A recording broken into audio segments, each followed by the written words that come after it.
تمام يا فندم. اهو الواد القاتل اللي احنا مسكناه، واهل الست اللي اتقتلت كلهم واقفين بره. انت يالا، انت بتشتغل ايه؟ لا يا باشا، انا ما بشتغلش، انا بلقط رزقي كده. على باب الله يعني. وابوك بقى بيشتغل ايه؟ انا ابويا حرامي غسيل سعادتك. يعني ايه يا ابني حرامي غسيل؟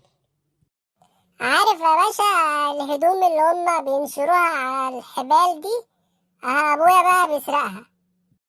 بعد اذنك يا فندم، مش دي القضيه. الواد ده قاتل واهل القتيله كلهم واقفين بره. استنى بس. يعني انت ابوك بيسرق الهدوم اللي على حبل الغسيل؟ اه يا باشا. طب بيسرق شقق؟ لا يا باشا، حد الله بينه وبين الحرام. هو بيسرق غسيل بس. يعني ما بينطش في شقق ويسرق هدوم من الدولاب مثلا؟ لا يا باشا، هو بيسرق الهدوم اللي على الحبل بس. يا فندم، الواد ده قاتل، مش ده موضوعنا. ده رايح حضرة الصول. انت هتعرفني شغلي ولا ايه؟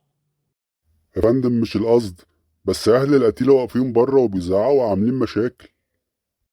يولعوا بجاز. يعني انت يا ابني لو ابوك نط في شقة ما يسرقش حاجة غير الغسيل؟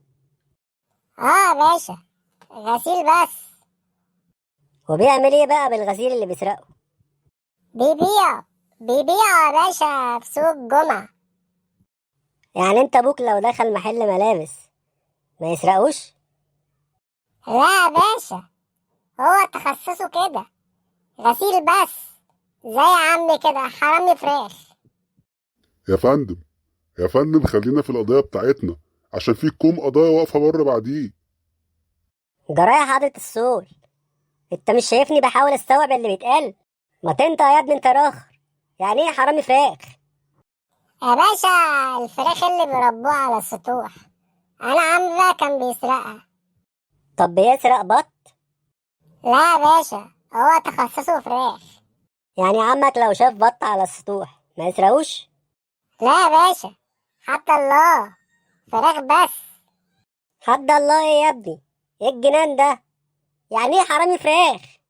يا باشا، ما انا قلت لك فراخ، جميع انواع الدجاج، بلدي بقى، ابيض، شامورتي. يا فندم، يا فندم، جريمه القتل، فراخ ايه؟ اخرس انت يا ابني.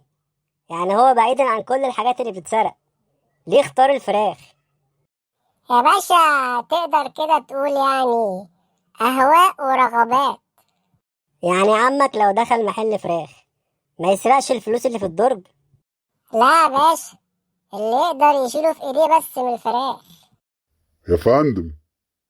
بقول لك ايه يا حضرة الصول، سك على كل القضايا اللي عندك دي النهارده، او جدد لهم 15 يوم لما نشوف اخرة الموضوع ده ايه.